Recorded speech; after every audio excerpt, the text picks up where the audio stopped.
Okay, sweet. We're live. All right.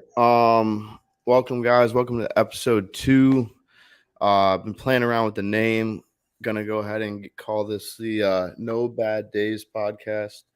Um, yeah, I've got like a mantra that I kind of tell myself on prep. I mean, really any day because even the off season at times gets just difficult, dude. Like you're pushing so Oh much my God, yeah. food at a certain point, just getting through it, going to bed sweating because you're like you ate so much.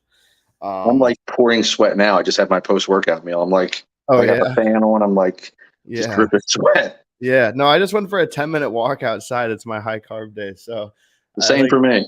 yeah, just for a little walk, and I'm like, I'm wearing a tank top. I'm like, it's probably not going to be too bad, but yeah, I'm meeting my buddy out after this for I haven't seen him in a bit because I was prepping, but yeah, dude, I might just wear a fucking tank top out there. It's hot. It's brutal out, dude. I think it's It's still in like steamy, the low dude. 90s or high 80s. Florida, bro. But yeah, what I was saying about the no bad days is like there's just no bad days, man. You get to do this. Bodybuilding's pretty much a luxury, like in comparison to the rest of the world. So like, there's no bad days. There's good days. A good day I would say would be like, you checked all the boxes, you're kind of feeling ready to work out. You got the workout in, the workout went well, got the cardio in, whatever it is you got to do that day. And things went smoothly. And then you have, hard days where, things maybe don't always go according to plan. Cardio was a little harder, training was a little harder, just the motivation might have not been there. But And yeah, progression is more or less just stringing good days together. That's all we're yeah, basically doing. yeah. And then the harder days are just like where the shit is just like some shit just gets out of your control. It's just like Yeah. maybe a little weaker in the gym, but I always like would get to the end of the day and just be like, okay, the best part of today is that the day's over. Like made it one more day, strung another day together, controlled what I could, everything that I could control. And then I would like drift off, like just like dreaming about, all right, man, like we're like this much closer. Like Yeah. tomorrow I got this workout, got this to do tomorrow. So it's gonna get better as it I does. immediately, like 3/4 through the day, I Hmm. immediately start thinking about tomorrow. Like, Oh yeah. okay, I'm going to eat this meal at this time. I'm going to work out this. I'm going to do these exercises and like try to visualize what that day's going to look like. Yeah. Yeah. And that can help me fall asleep on prep too. If I'll just play it back in my mind, and it kind of just helps. So yeah, no bad days, man. I mean, a bad day, like I don't know, bro. I always drive by like the homeless people in Tampa, and I'm like, holy shit, dude. Like when I was like feeling depleted and shit, I'm like, that guy's got to feel fucking depleted. Like Yeah. walking probably 20,000 steps a day, like in this fucking heat and sun. Like, fuck that, dude. Like, even when we're starving, we're still going to eat 6 times that day. Yeah, You know what I mean? yeah. It's not too bad. No. Yeah, so there's really no bad day. What'd you train today, bro? Legs. Nice. Is it a high day for you? Yeah. And Justin bumped me to 1,000 on my high days. Oh fuck, dude. He's pushing you. Yeah. I was like, I've always close to 1,000. And when people would Uh-huh. ask you, like, how many carbs you're doing, Say you it want now. to be able to say, oh, Yeah. 1,000-gram carb days. Yeah, But it's just now we're about like, easier number. now we're actually at it. So I'm pretty jacked up about that. Mm-hmm. So what are I mean, we'll touch on that into the episode. Yeah. I definitely want to get into that because um um that's been a thing since you started working with Justin. So we'll touch on that in today's episode. Um so you hit legs today. So and you're working with Justin right now. Yep. I've been doing that GH experiment to where I was getting up at 4 a.m. all this past week to take my GH. And it was going fine. I mean, I had no like issues with it. The only issue I started getting was I was getting fucking tired, dude. I don't know if you get tired Oh, yeah. when you take GH. 100%, dude. I mean, I'd go right back to sleep at 4 a.m. or if I just got up to pee at like 3:30, I would just take it then or whatever. And then I would get to like 7. Well, I would be getting up at about 6, 7, training clients, and I'm like, whoa, I'm like fucking tired right now. Did I'm that also last throughout the whole day? no, it was just, and then I would get over it, and then I would train, and then once I train, I usually get some energy. Yeah. But I think what I'm gonna do now, because I'm training 6 days a week, because I'm doing Justin's critical mass training plan. Yeah. which is a lot of volume. It's a lot of high frequency too. It's 6 days a week.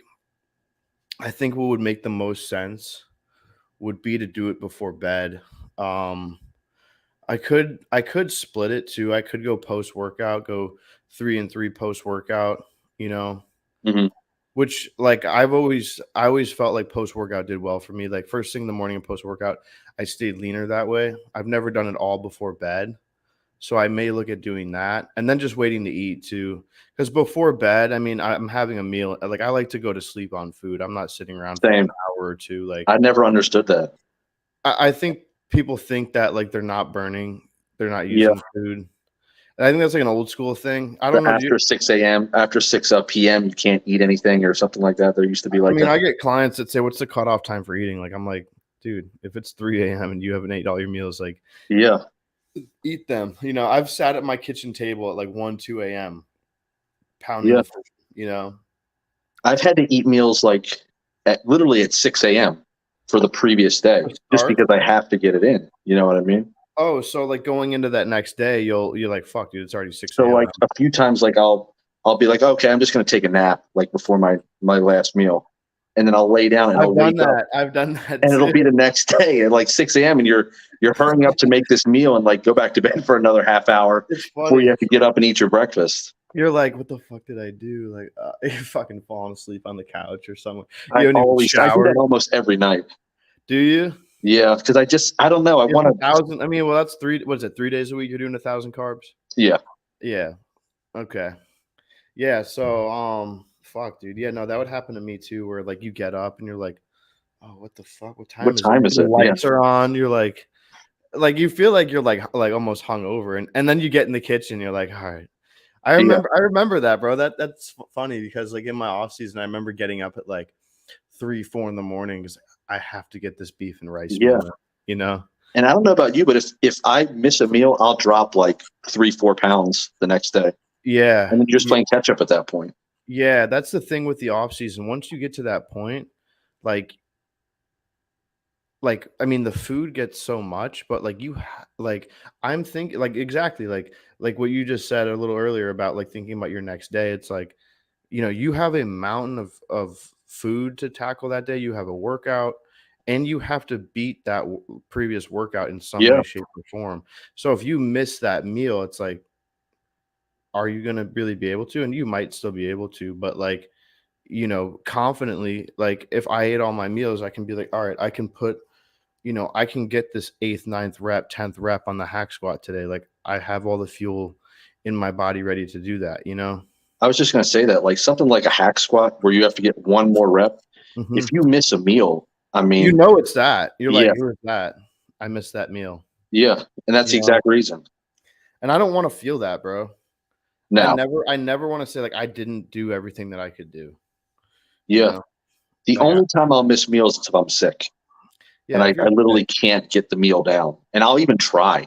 I'll try to eat it, you Yeah. know, or I'll try like I think that's different for some people, though. They're like, "Oh, I try to eat." Like, no, you gotta force it. Like, I don't know if you've ever forced food down, oh like yeah. well, it is kind of at that point, you are just shoveling food. Though now, like I've had to force food in the past for Uh-huh. whatever reason. This off season, I've maintained an appetite no matter how much food he adds in. I'm still hungry every meal. That's the thing, especially with the high carbs, like, I mean, I'm having a high carb day today, and, like, as soon as I eat, like, about, like, 20 minutes later, I'm like, "All right, I'm ready to kinda eat the Yeah, next meal," like but I'm also coming off the rebound too, so my body's in that place, but no, I noticed when I was eating clean, that's the thing with if you're eating clean meals throughout your off season, like, your digestion is gonna be on point, so it's gonna just be ripping through food. yeah, If you're having, like, too many cheat meals or, like, the fats are getting out of hand, like that just slows everything down. So like while you had say 1,500 calories, like yeah, but 900 of those calories or 500 of those calories were from fats, like, and that's just slowing things down for yeah, today. So like, I mean, I got to the point in my off season where I was just skipping the free meal because it was yeah, like I was thinking about that next day. It's like I can't lose a day of digestion. I can't wake up with this. I'm still feeling this burger and fries in me. I mean, it was more like, I mean, people say like the cheat meal can also just be a mentally, like, we're not robots and stuff, but um mentally, like, I felt better knowing that my digestion and I can tackle this mountain of food the next day in my training Yeah. versus like I need the mental break. And mentally, I don't know about you, but I'll like almost like beat myself up over a cheat meal because I'll be like, I'm going to be watery tomorrow. My Uh-huh. digestion's not going to be as good. And then I don't even enjoy the actual meal because I'm just thinking of all the Because you're negatives thinking that I'm about going it the next to. day and Yeah. yeah. I mean, Unless for you're me, like deep in prep and you get a cheat meal and oh, you you get really, that really burger and need it. fries, and you Yeah. wake up and you're full, like, and Yeah. yeah, you That's look different. good. Yeah.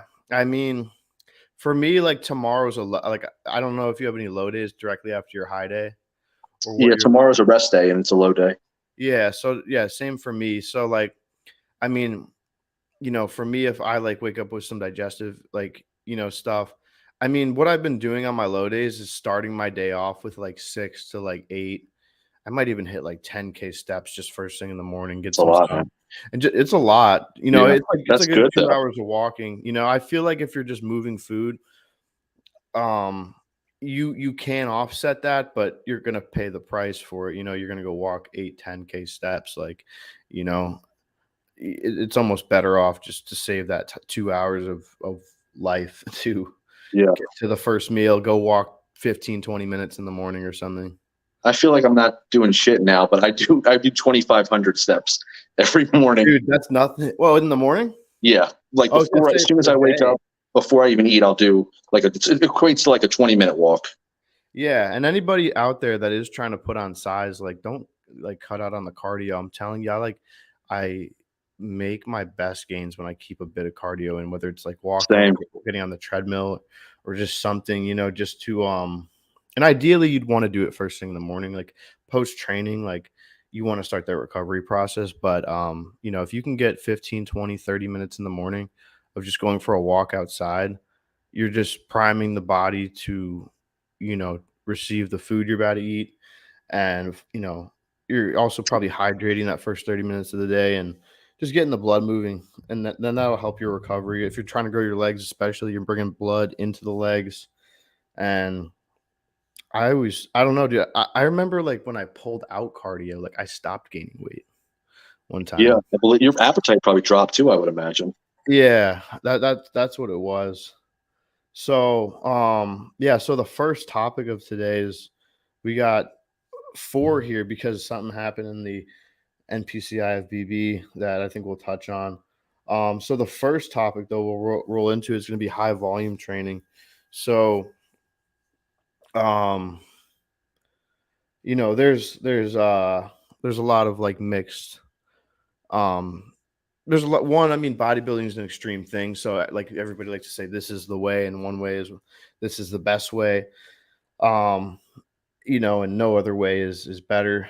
You have your high volume training, which is going to be, you know, um, I don't know how many sets are you doing per workout.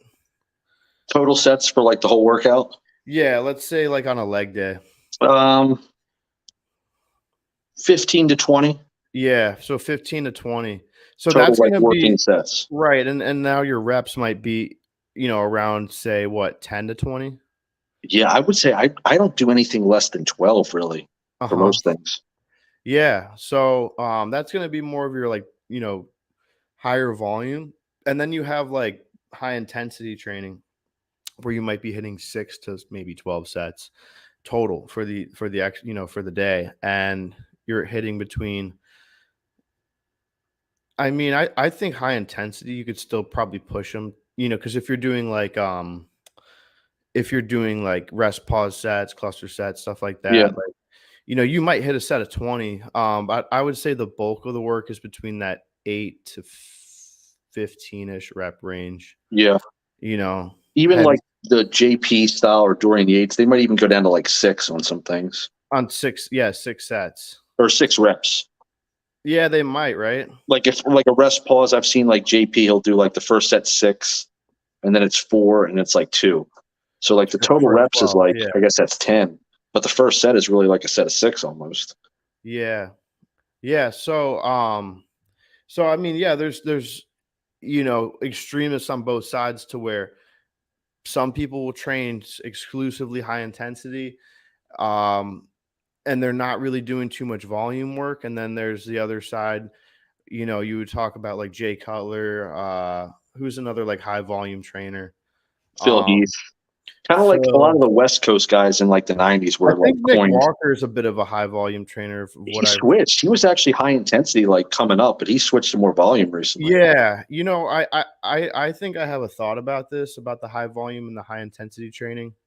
And I remember hearing this. I don't remember where I heard this back in the day, but I remember like being early on in the gym and not necessarily even really understanding what high volume or what high intensity meant yet. And I think I remember hearing someone say, or a YouTube video or something like, you don't have anything to volumize, like, That's a good saying. but like these guys like Jay, like, I mean, I don't know, did Jay power lift? And he talks about squatting like 700 when he was like 18.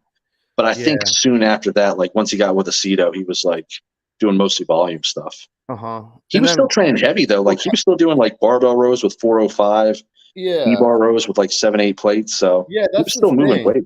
It's a lot of I mean, and Nick's still like, he's not like lightening the weights, like he's just doing more reps and sets. I mean, I think Milos is a high volume guy, and he puts a lot of guys on high volume. Lee Priest, I know back in the day was like He was like doing 20 sets per biceps, 20 sets per triceps, like yeah, crazy volume. yeah. I don't know about. I mean, I know Ronnie was lifting crazy heavy, but I think he was even doing probably quite a bit of volume too. And he was training everything twice a week too. So I mean, that volume builds up over the entire week. Yeah. So I mean, what I think it really comes down to is like what you can recover from. Yeah, I agree. That's a good way to look at it. Because either way, I think you're taxing the central. I mean, I guess you're taxing the central nerve. I don't know if you're equally taxing it when you're doing a set of 20 on leg press versus a hard set of 12. Yeah. I feel like it's almost about the same. Now you might have also like your joints to worry about when you're doing just a hard set of 12 versus 20. But I think what happens is you're getting what the argument is that if you're hitting a set of 12, your rate of perceived exertion, or your like reps in reserve that people go off of, is like you're gonna have a better idea of where that actually is. Like if you go for your heaviest weight for 12 reps, you're not going to be able to get that 13th rep. 20, a set of 20, you might have 25 in you might have 30 in you. Yeah. Tom Platz, we used to give that analogy on like legs. 5 more. Like literally. Yeah. And you probably do. Like if that metaphor, like if you had a gun to your head, could you do 5 more reps? Most of those leg sets you probably could, if you're not training all out, like for real. Yeah, and that's the thing I think you have to just hold yourself accountable to. Like, I think so. Like what I've been doing, and like I've been now getting in my logbook actually more, because I want to beat something each week. Yeah. And I'll let's say it's like 3 sets, 12 to 15, or it's 15 to 20 on the leg press. I'll keep loading the leg press till that 20 is a real failure. Yeah. Or to that 50, it's 15 to 20. So I really want to fail between 15 and 20 and just either let it hit the stopper, or I gotta pull the handles.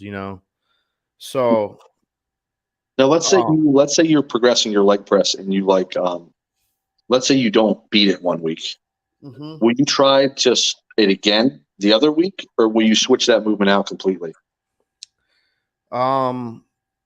Well, since I'm still early on into this program, or like in previous off seasons when you would hit like a sticking point. No, I would stick through it. Like, yeah. If I didn't like beat it, like I want to at least match it. Okay. Yeah, and I didn't like. That's the thing with my off season. I wasn't, I wasn't missing meals. Like, I was getting my sleep. I was getting the meals in. Like, whether I had to be up at 6 a.m. or 4 a.m. or 2, 3 a.m. to eat that meal. It was getting done. I really didn't miss a beat like in the off season. So like everything was, I was able to at least maintain what I did last week.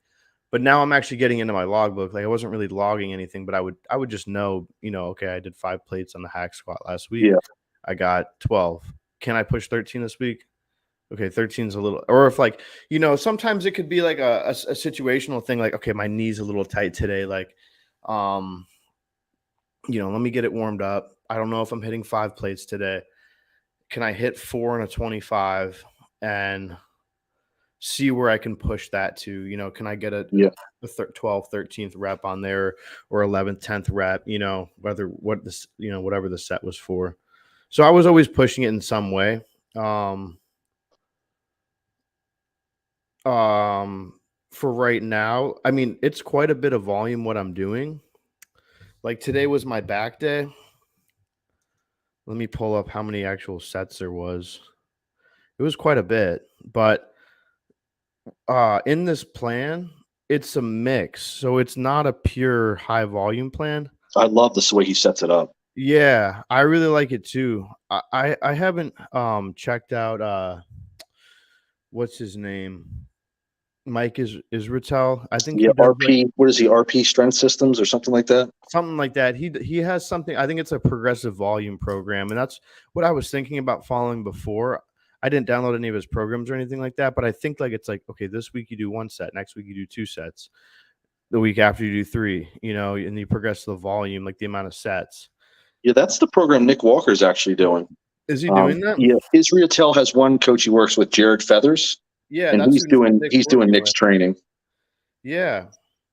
I remember seeing these guys say like sets of 20 is the secret. Like, yeah, I mean, but like there's other reason for that, and there's other reasons why I bring that up, because like for everybody that might not be the thing, Mm-hmm. There's a reason why you're kind of trying to volumize a muscle versus just train it with intensity. And that's why I think that, I mean, I don't think I've ever followed a straight high intensity program. There's always been a little bit of volume at least sprinkled in. Did you ever try DC training at any point? I haven't tried that yet. I do want to try that. But even then, he has sets of 20 in there. Yeah, the Widowmaker sets, they're called. Right. Yeah. So he still incorporates and sprinkles in some volume in there. Yeah. Right. Like he'll have, like I saw like Dusty Hanshaw doing his the DC chest day. It's like incline barbell, and you hit your rest pause. So you're going 15, you get 10, you get 3, you get 2, you have a partner hold for that last 2, and you're holding that stretch for 15 seconds just in the in the stretch, and then you have him pull it off you. And then he goes over and he might jump over into flat dumbbell and I think do something similar, or he might jump over into the cable fly and hits a set of 20, just 1 set. So these are like, I mean, I don't know if you ever jumped around like that and just in 1 set here, all out, 1 set there, all out, rest pauses and stuff. Yeah, I would. It's tough. Mm-hmm.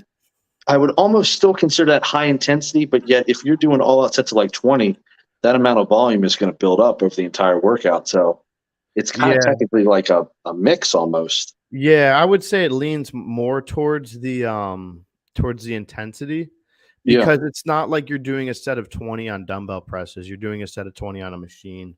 Yeah. And you're usually doing the heavier stuff with, barbell, dumbbell, Smith machine, or, hammer machine or something like that. But I think what it really comes down to is like, where is the nutrition for that? Because the nutrition has to coincide with the training. Yeah. So it's a good point. Like you can't be on low carbs, and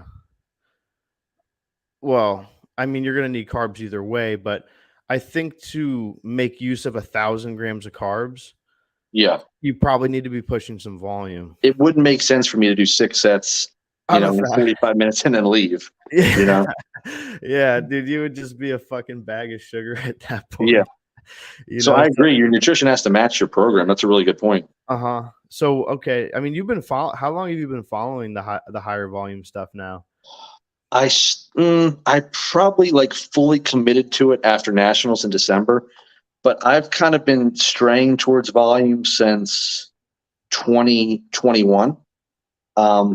Just from being like injured so much. Like I would progress, I'd get stronger, and then I have an injury, and then it would be like 2 months trying to recover and get back to where I was. Yeah. So I just went to high volume just as a lower risk of injury, and my body just responded to it like never before, like to intensity stuff.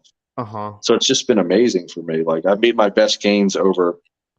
Well, this off season's been by far my best off season, but like the last 2 years, I've made some of my best gains like than the previous 18. It's Yeah. been crazy. That's good, dude. I mean, part of that, like his body has also been pretty primed from the rebound coming off of prep.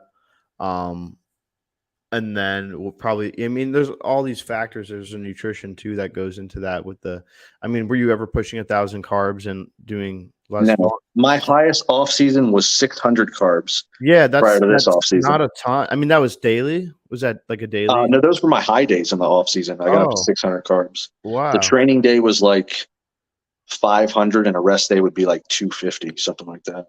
Okay. Yeah. But that was only what my body could handle at the time. Like I would start to get sloppy over that. Now I'm literally, I'm eating 450 carbs on my rest days now, and I'm still fairly lean for the off season. Wow. Okay. It's just I can't explain a lot of it. I mean, Justin's like a wizard. I mean, he's literally a wizard with his protocols. Yeah, dude. Yeah. So I mean, all right, let me pull up. So this back day that I had, the way it's kind of broken down is you have certain exercises that you are trying to hit like a PR on, like not like a powerlifting PR, but you're trying to break a record. So like, for example, like rack pulls, like it's one set of 5 to 7, then it's another set. It's probably a back off set. Well, it is ideally a back off set of 10 to 12 reps. I did that today. I did 315 for rack pulls for that first 5 to 7. And I just felt really good. And I was just like, all right, I'm going to do another, 315 I'm going to try to hit 10 to 12. Yeah. And then I hit 13. So I'm like, all right, well, I have to beat that next week now. I'm just getting a little ambitious, but like, with that, so that's 2 sets. That's more of an intensity. 5 to 7 reps is pretty low. So you call that lower volume, higher intensity. And they felt great, dude. I think, does he call those challenge sets in the program? They're like you may call them. He calls them PR sets. Okay. And then like everything else, anything that's like it's written in red, and then anything else that's labeled it's not in red, it's in black, but I changed it to where it's green just so I can know the difference. Is more of like a pump. I wouldn't really just say like a pump set. It's not like pumping up backstage, but it's like, you're focused on that contraction. You're focused on you might not change the weight. You might not try to because it's just say 3 sets of 10 to 12 pull downs. I'm just trying to get as good of a squeeze as possible. Almost more like mind muscle connection sets. Yeah. And then some of the other stuff like I got like rack pulls. There was T-bar rows that had some pump in there, and then it had one PR set. Bent over rows. So I mean, a lot of this stuff is just like it's a little bit more old school too, like the T-bar rows, the rack pulls, the wide grip bar, T-bar rows, wide grip barbell rows, a little bit more old school stuff, but like, that shit builds backs, dude. Like I think that stuff really does get your back thick, especially like the rack pulls and the erectors and stuff like that. The T-bar rows, like I'm just going to keep trying to progress them and get strong on them and just see what my back does. Cause that was something I did in the past. And I did feel like my back like blew up because of that. Really? Yeah. And then what I'll do too is I'll load 25s on it versus just 45s, because then I get a little bit more range of motion. Yeah, that's a Dexter Jackson trick. He used to always do that. Yeah. Yeah. So there's that. I kind of want to compare this though. So like my leg day, let me tell you how many sets this was. 7, we got 10, 11, 14. 16, 22, but it's a superset, so I'd still count those. 23. Yeah, do you count each of them as one set? Yeah, I would. Yeah, so 22 and then 23 and then 24. 24 sets for legs, dude. That's a lot of sets. Yeah. Now I've had another leg day in the past. Let me go to like a former program that I did that would probably be a bit more Intensity based, maybe? yeah, I would say more intensity based, but not pure like a pure intensity. So we got 2, 5.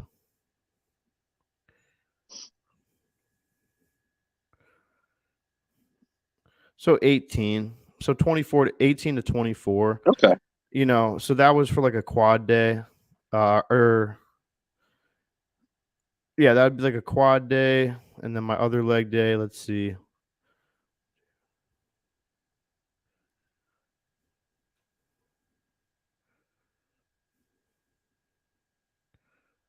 22. A little bit lower reps though. So there's nothing in here that's like 15 to 20 reps. Okay. Yeah. More like 8 to 12 on most things. So Did you previously train legs with kind of more moderate reps, would you say? Like I would say 8 to 12. Yeah, that was Okay. my rep range. Yeah. So now I'm hitting stuff for like 15 to 20. I have a superset where it's 20 rep leg extensions to 10 sets of barbell squats, bro. Brutal. Yeah. That's like towards the end of the workout too. And then the finisher for one of those workouts is a set of hack squats. Actually, for both days, it's just a heavy set of hack squats, Yeah. 12 to 15 reps. That's So murder after all that volume. yeah. I mean, and my legs feel pretty good though. Like overall, I would say they feel pretty good. You know, I'm like week 1 really into this program, so I guess time will tell like how well it does for me. But that's also like the other aspect. It's like I need to have the food high enough to be able to recover. The sleep's got to be there, and then the you know, like the GH has to be there. And I'm thinking about playing it at night and post workout. I think those would probably be the best 2 times. Yeah. And then just the, you know, the insulin on the high carb days, which I think we're actually talking about on this episode. Let me see if I wrote that down as a Yeah, I think topic. that was like our third topic. Yeah, so we'll just roll right into that. So I mean, insulin on the high carb days, and then working, you know, you're working with Justin. So there's a lot of insulin protocols out there. You know, a lot of the times guys will just take it pre-workout, post-workout. You I know, was and one they'll of those guys. yeah, no, I've done that too, you know, and I take it daily. Um, you know, the thing with that is you're always yeah, I mean you're giving your pancreas a break because you're, you know, using exogenous insulin. But I feel like you're kind of ruining the not, I don't want to say like magic about it because I don't really want to consider it magic, but you're kind of dulling its luster, I guess, by using it every single day versus targeted. So how does Justin run his insulin protocols? Does he do it does he do it pre and post workout? He's doing it Yeah. every day. So he does it just high days. Okay, So if yeah. you have 2 high days a week, you would do it 2 times a week. If you had 3 high days, obviously, like I have, I do it 3 times a week. Mm-hmm. And the way he has it is it's 3 times a day. So if we're having 6 meals, it would be before meal 1, before meal 3, and then before meal 5. So 3 times a week. So then what we do is we're matching the insulin to the diet rather than feeding the insulin, you know, with more calories. So whatever our diet is, let's say it's, you know, 500 carbs a day. The insulin dose is going to start really low. You know, I don't want to necessarily give doses because insulin is going to be really kind of independent. Yeah. But let's say we're at like a low dose. Let's say something like 3 IU, meal 1, 3, and 5. We'll take that if I feel good. If our blood sugar doesn't crash, we'll try to titrate up. Yeah. So we want to inevitably get to the highest insulin dose we can handle at whatever the set calories are. Yeah. So if you take a certain dose and you start to go hypo, I know that, okay, I'm going to back down maybe 1 or 2 IU. Right. And kind of cruise there until the calories start to raise again. Yeah. So we're matching the insulin to the diet rather than matching the diet to whatever arbitrary insulin dose. You know, someone might want to take oh, I'm going to take, 10 IU, and then they'll take whatever amount of carbs they need to cover most that. people will take like 1 IU per 10 grams of carbs, take Yeah. 100 grams of carbs post-workout or pre-workout, and then next thing you know, they're like on the leg press falling asleep and fucking cold And I sweat. think that's why, like, you hear certain pros say they got fat from insulin. And I think those are the pros that are just matching the food to some arbitrary insulin dose. Yeah. Because if you're just adding insulin into whatever diet you have, you should get leaner in theory because your body's more efficient at using those carbs. Yeah. Yeah, that makes more sense for me. And then I did the consultation with Big Paul Barnett, and one thing he'll do is just check his glucose before he, pulls the insulin trigger. Because if you wake up in the morning and you're in the 70s for your blood sugar, like, yeah, you don't need a big dose of insulin right you then. probably don't need too big of a dose because your body's going to be pushing it's ready to push carbs anyways. Yeah. So that kind of dictates the dosage as well. And then my understanding is like the reason why you're using that insulin, like you would think like, okay, well, having like a high carb day before your leg day, because you're full of food on, with a high carb day and you're training, say you're trying to grow your legs. Yeah.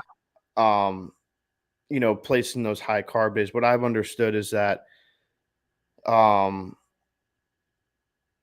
since you're using the insulin on those high carb days and you're training, say a body part, like whether it's legs, whether it's, say you're trying to grow your chest, you're getting all these growth factors on that actual day that you're training, and you're pushing, food to that actual muscle that's being trained versus like the day before. Like he explains it as like, if you want to fuel performance, you have your high carb day before the the body part you're trying to train. If you're trying to fuel actual growth, have the high carb on that actual day, whether you're taking insulin or not, because if you're not taking insulin, you have your high carb day, on that day, your body's still making insulin, and it's going to drive up insulin to a greater degree on that day with the extra carbs. And then insulin's going to convert to IGF-1, and you're going to get more growth out of it that way. So, yeah, I previously, because I didn't have a great understanding, this was before I was even doing insulin though, I would run high carb days the day before a weak body part, because I thought having a better, because I thought having a better workout like would be the growth, factor. But I was completely wrong. Yeah, and his logic behind that is that you don't grow in the gym, you grow when you're recovering. So, yeah, but not that you're recovering. You grow after the gym. So you hit that body part, you go have carbs, you take insulin, you take GH, whether you don't, even if you don't take insulin or take GH, you have that insulin spike now with the high carbs. So now all those growth factors, the IGF-1 is going to start recovering that muscle better. That's been pretty much my understanding of it. Have you another that's actually that is actually one of the other questions, which is like the off-season focus points and jumping up a weight class. So what has been like your so Jimmy's going from light heavies. Are you going to supers? Hopefully, I think in the next 3-4 years, I think I can make it to supers. But right now, the goal is to go to heavyweight from light heavy. Yeah, so you're jumping up a weight class. That, like, we do have some weight class things here, because the IFBB also just made a men's physique weight cap. Well, they will be making one after the Olympia. So I do want to touch on like what your predictions might be for. Yeah, that'll be interesting for the weights. But so okay, what is your cap right now for light heavies? Light heavies is 198. Heavy is 221. Okay. And so I weighed in at nationals at 197.6. Really? But I was actually a bit lighter in the morning. Did you have clothes on or anything, or did you have to strip? No, just in posing trunks. Okay, yeah. So you were you nervous about making that weight?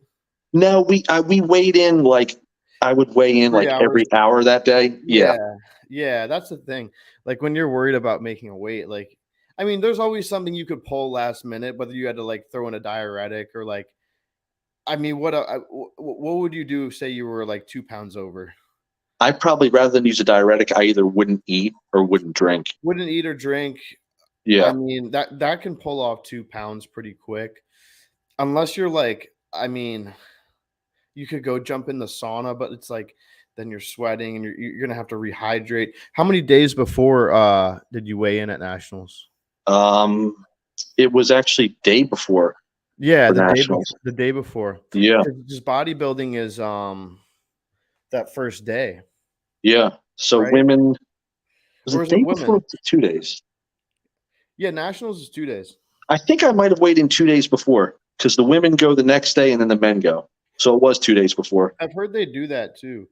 That Gary Udit shows, that's what they do is they wait.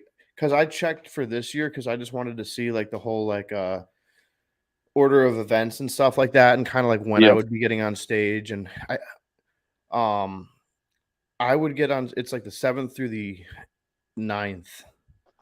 I think the 7th is the weigh-in day, then they go the 8th. Or women, I think, I right? think it's women the first day, and then the 9th is Yeah. they start with bodybuilding and they end with bodybuilding. Yeah. Right, and then they go bodybuilding, they go classic, they go men's, and then they go classic men's bodybuilding, I believe, Yeah. or men's You're right. classic bodybuilding or Yeah. something like that, which is pretty good. But also like I'm thinking like, okay, bodybuilding classic men's, that's gonna be about like noon, 1 o'clock by the time I'm getting on Yeah. stage. Like, what the fuck, dude? Like, how's my look gonna be at 1 o'clock? I But always looked my best first thing upon yeah, no, waking. I like being flat, like a little flat, and then just Yeah. fill out, hit it. Okay. I mean, there's another thing like we have in another episode that I really want to hit on because um I think it was like the key that really helped me on my peak for Puerto Rico. Well, Puerto Rico to the Clash. Uh-huh. We made an adjustment, and I'll just drop it now because we're actually going to talk about it next episode. Okay. I'll go ahead and drop it now though. But anyways, what I weighed more going into Puerto Rico. So that was my first show. That was like May 13th, and I competed May 27th. Now, prior to May 13th, like, I was using condiments like pretty freely, Okay. throwing it on like, just making the food taste good. Now I'm talking like G Hughes, like mustard. The low sugar stuff. Yeah, the low sugar, like the 2 carbs per serving. And I would even measure it out. Um, but like 2 carbs isn't really making a difference really at, a certain point. But let's see. I would even like cook my food in a pan just because like I would like want it to like get a little bit more crispy and like versus Yeah. just the microwave, even, it's chicken and rice and make it taste as good as possible. But yeah, so I would like crank salt as much as I kind of wanted on the meal just to make it taste I was good. just going to ask you, did you have any salt restrictions going into either show? Yeah. So well the first one, like I get to peak week and then my coach is like, you know, we get to like Tuesday or like Wednesday. And he's like, um, you know, I sent him a picture. I was like, is this kind of how much salt I should be putting on my meal? I was basically putting a gram of salt on every meal. I know that sounds high, but I'm probably that or a little bit more. With the amount of water you drink, that's really not bad. Yeah, it's not that bad. Now there's a caveat to that though that I want to touch on because I think like pulling the salt back a bit gives you more control over the salt. Now, okay, so what I did, and I guess this is all a ratio at the end of the day, because your blood always wants to maintain 9% blood I'm not sure the sodium. number, but yeah, it wants to maintain homeostasis. I'm sure if you ask, you find it Justin Harris, any He of would his know videos, the he's number. going to say it in every 4 videos he probably Yeah. posts. Could tell you what that is, but yeah. So I was doing about a gram of salt, so about 6 grams though for the day, 7 grams probably for the day. And what was your water intake? About a gallon and a half, 2 gallons some Okay, days. yeah, that sounds about right to me. Yeah, so we were riding in on that. However, like, my coach said, how much are you having? Well, I'm having this. He's like, oh fuck, like, yeah, we need to pull this back. So he said, okay, go to 1 crank of salt per meal, Oh, it sounds like which is how much? 250 milligrams. Like I weighed it. Like I got one of those scales. So a quarter. It's a quarter of a gram. So it's Yeah. 1/4 of what that would actually be. And then like the thing is with the condiments, like you do a serving of a condiment, it's 200 milligrams of sodium, Yeah. right? Usually, or mustard's like 60, so you could throw 4 servings of mustard on there to hit that 200 grams or so, or 250. But I got even a like a 0.001 scale just to be sure that I was getting the right amount. And the thing is, I don't know if you've ever done like a sodium bump prior to like walking on stage. I had every show I've done like a little bit of salt, but nothing massive. Yeah, so that we did that, and like, yeah, I got some veins to kind of come out a little bit, but when I did it for Puerto Rico, we didn't get much out of that sodium bump before stage. But then when I did it for Clash, I had an English muffin, 20 grams of honey, and then like 3 cranks of salt, or 3 or Okay. 4 cranks of salt now on this English muffin with the honey. It's the most delicious thing I ever had, like up until that point. I Yeah. felt like it was delicious. And then I had a little bit of fluid. I had like 6 ounces of fluid, and that was like 45 minutes before stepping on 45 minutes before stepping on stage. Did some posing in the bathroom, and I'm like, all right, like feeling like we're actually like kind of filling up a little bit, like the blood pressure felt up a little bit. Yeah. And like, like, because you're not going to get a full house pump, like a gym, Yeah, I was just gonna say you're never gonna get a gym pump. pump backstage. No, but it's not going to look right on stage. That's the thing. Like you have water, and like, and people who like come after a show, like, oh, I look like this, like, turn around to your back, like your hamstrings are like washed out, your lower back's gone. Like it's always a most muscular or maybe a side chest they post like the that'll day after look the good. show. Yeah, your chest is gonna look fucking crazy. Yeah. Your front's gonna look pretty good. But you're holding water at that point, and I don't know, like, but yeah, so that actually worked. So like, I think that's a variable that I would say if you're going into peak week, like 10 days out, like at least I would say have as much sodium as you want up until, I don't know, 2 weeks out or so, and then get that number dialed in. Yeah. I think because once you have that dialed in, then you kind of can know, like, here's what I'm gonna look like at this point in the day, and here's how I can bring this look up a little bit. It's just mineral balance and that stuff. Because if you're just like, well, I put so much salt here and there, like, you can't really get that same like pop, I feel like, when you can't really time that pop as well when you're having like 6 grams of sodium a day. So if I had 6 meals times 250, it's not too much. And then I would have a scoop of electrolytes during my workout. So it probably came out to about 2 grams of sodium a day. Yeah. So there's probably 250, 500 milligrams of sodium in my electrolyte mix. But yeah, 2,000 milligrams, which is like the daily recommended amount for Americans or whatever. But yeah, that seemed to work for me pretty well. And then like with diuretics too, like it's shedding. Yeah, I mean, like a diazide is going to shed sodium, Yeah. So like if you have 6 grams of sodium in you, like it's only going to get through so much of that. Yeah. Now going into my 2 past shows last year, both shows we kept salt the exact same every day, even up till show day. So whatever I was using, my coach told me just use the same, and then we just played with water. So we kept our sodium constant, but water was manipulated. And the show I looked best at, I was actually drinking 2 gallons even the day before the show. I had my client drink 2 gallons. I think I might have had him drink 2.5 gallons the night before a show. And did he look good the next day? But like I had him go to Village Inn, and he was like, he's like one of those guys that can like suck down like super fucking tight.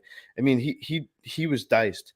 He was diced a month out, and he did 5 shows that year, and by the 5th show, he had, like, lost his shine, but, like, I he was remember you riding telling me about him. Yeah, but, like, dude, his first show, he won that show. He won the I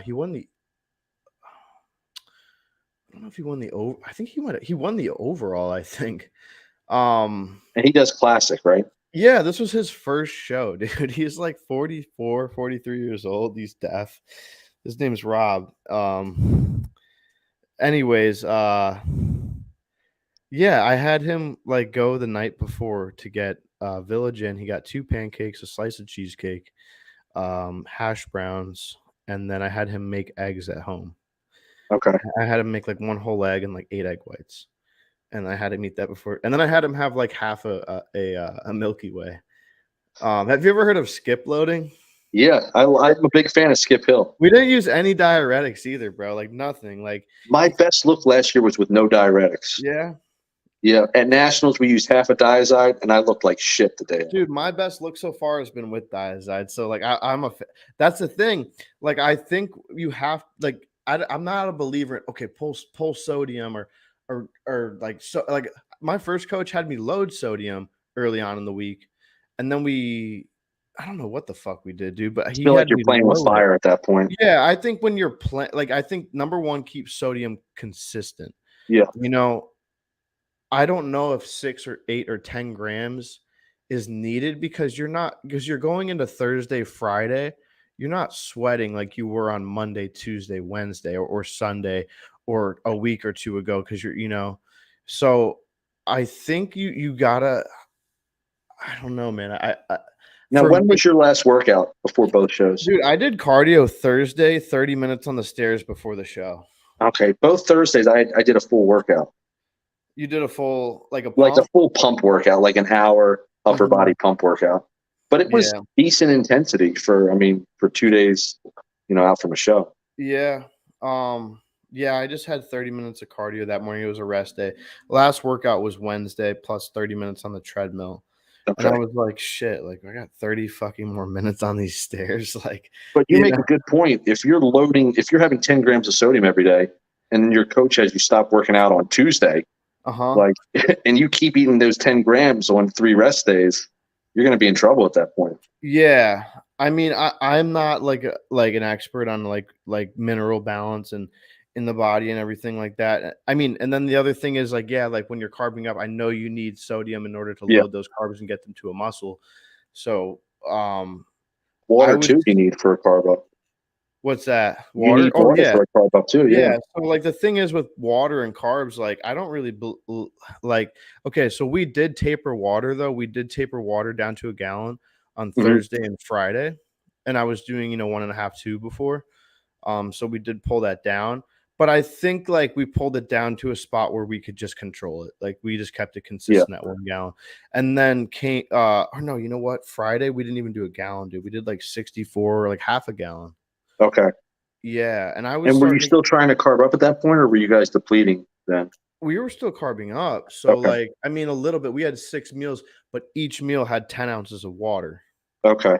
So, like, 15 minutes after the meal or 15 minutes prior to the meal, I'd have 10 ounces of water and have the meal. And then, he would tell me how much salt, if it was, like, 1 or 2 cranks.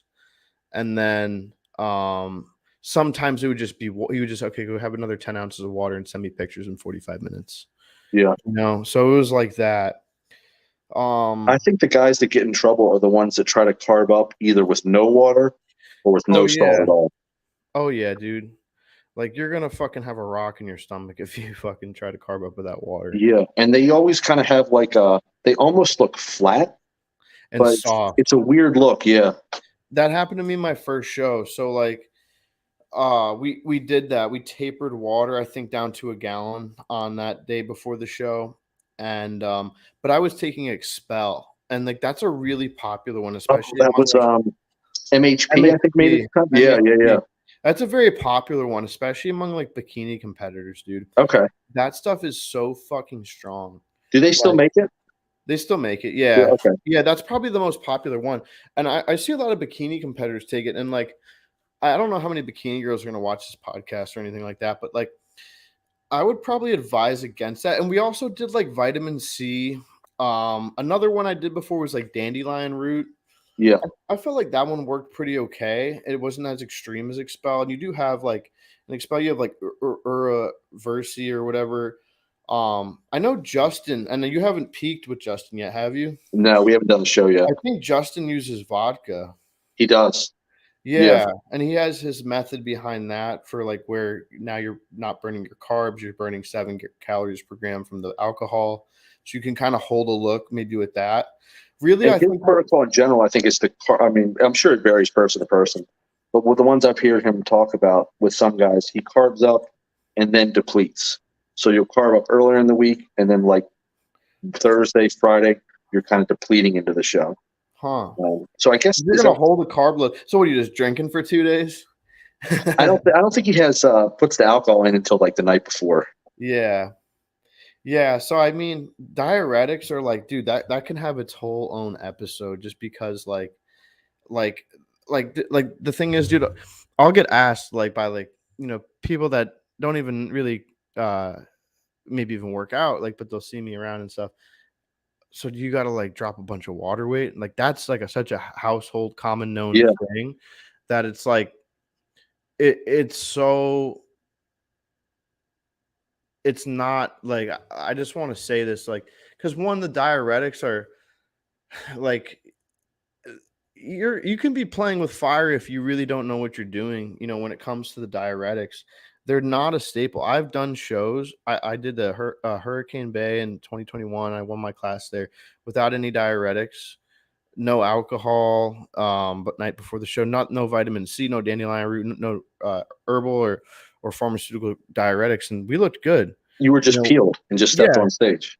Yeah, the number one thing is get peeled, and if you get peeled, I feel like it's almost like, I mean, if you pull the water a little bit on show day, like you're gonna have that diuretic effect anyways. You're gonna dry, you're gonna look dry. So if you just make small manipulations to water, that's the easiest thing you can do. The next easiest thing you can do is probably use a diazide. Now, the wild card diuretics, I would say, would be like your Expel, would be like the herbal ones, because some of them like you take for multiple days leading up into the show.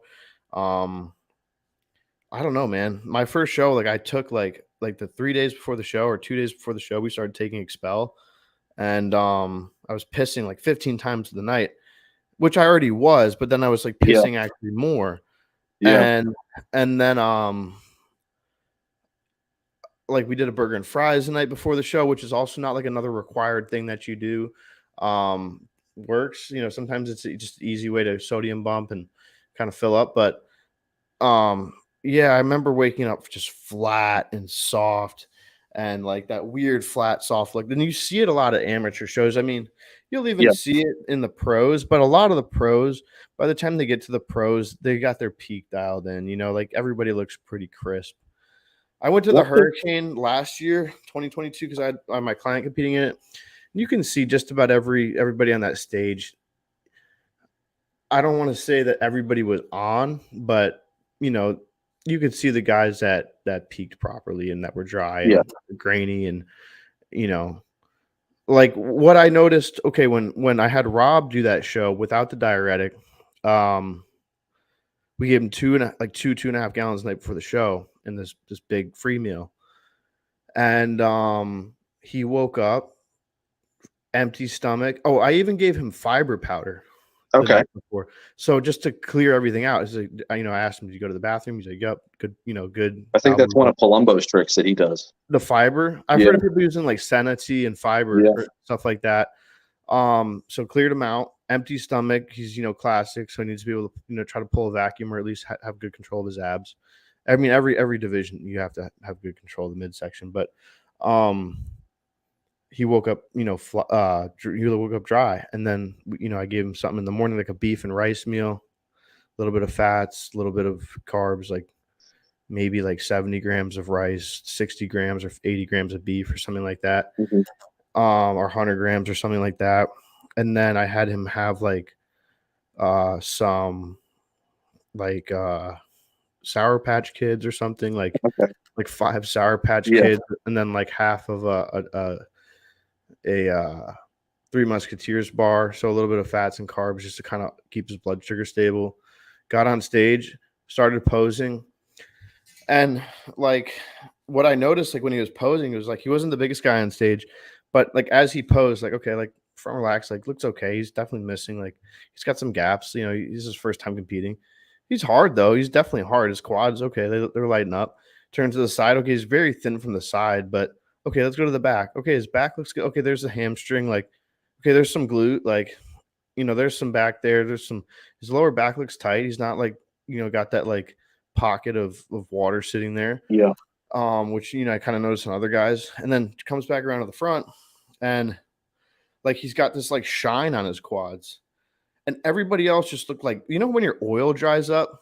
Yeah. It's Yeah. like that oil dries up. It's like your body is so fucking dry that it's just pulling in like and drying up everything. Yeah. Everybody looks soft through their quads now, and he's like kind of slick, you know, and shiny through his quads, and you could see his lines. And then they did it again. They moved places, and then he's still holding this like this glisten to him, and everybody else just started fading to where like everybody was dry, like getting dry. I think the stage lights were really hot too at that show. Okay. It was at the theater in Ybor, so like you know real theater, and you know so he might have been sweating from that. But like he got better as like and the veins started coming out. He actually like got better under those lights, and everybody else started like drying up. That's best case You know, scenario. and you know I think that partly attributes to like he had 2.5 gallons of water before. He still probably got a little sub Q water. He's able to pump up. It probably sucked into the muscle the more he was posing. Yeah, he just started you know absorbing it. I mean he bathes in the sun anyways. He's like tan 365, so it's like his element. But Yeah. you know so yeah he started kind of glistening, and then I left after that. I had to go into work, and I was prejudging.